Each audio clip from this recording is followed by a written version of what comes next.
Nearly half the states in the U.S. now require a six-figure income to afford a median-price property compared to just 6 in 2020. That's according to new analysis from Bankrate.com. There are many factors to the rise, including the lack of housing supplies. California was the most expensive. People here need a nearly $200,000 income to comfortably afford a home.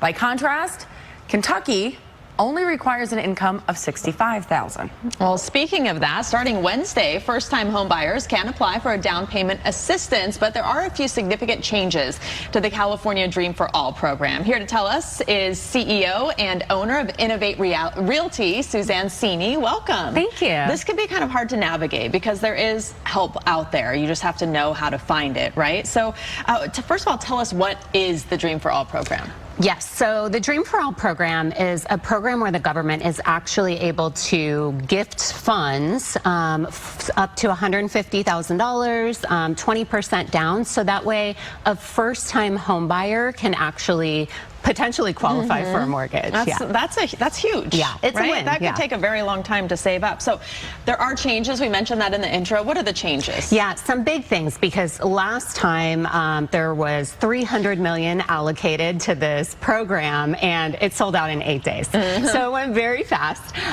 So this time it's first-generation home buyers, which is very interesting. It is someone that has not owned a home in the U.S. in the past 7 years. Nor can their parents own a home at the time of the application as well. So is it that their parents have never owned a home? No, they just can't now own a home, and they themselves cannot own a home within the past 7 years. Okay, so that narrows the field a lot. It does, it does. So this round there's $250 million available in funds. So hopefully it's not as much of a mad dash as last time, and we can get more people in.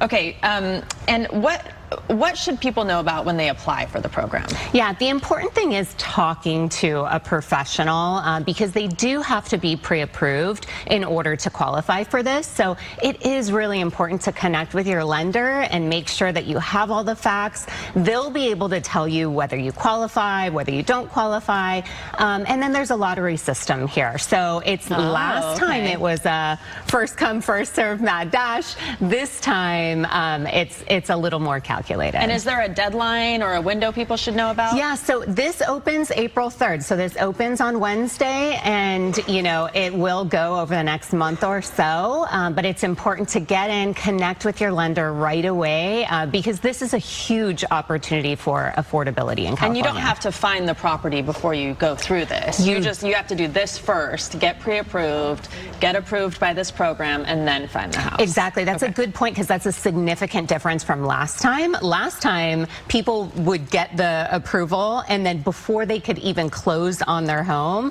the program was gone. So this time, you don't have to identify a property first, and that way you have time to shop. The only thing you need to do is connect with your lender. Okay, super useful information. Before I let you go, I wanted to ask you about this change to the real estate commissions. There was a big settlement with the National Association of Realtors. This is going to have major ramifications for people in your business and for consumers and sellers. Yes. So the big thing is transparency. So it's really important. I think historically it was just, this is what you need to pay to the buyer's agent. It's paid by the seller. It's posted everywhere. But the buyer didn't really know what they were getting, and the seller was kind of told that this is something they had to do.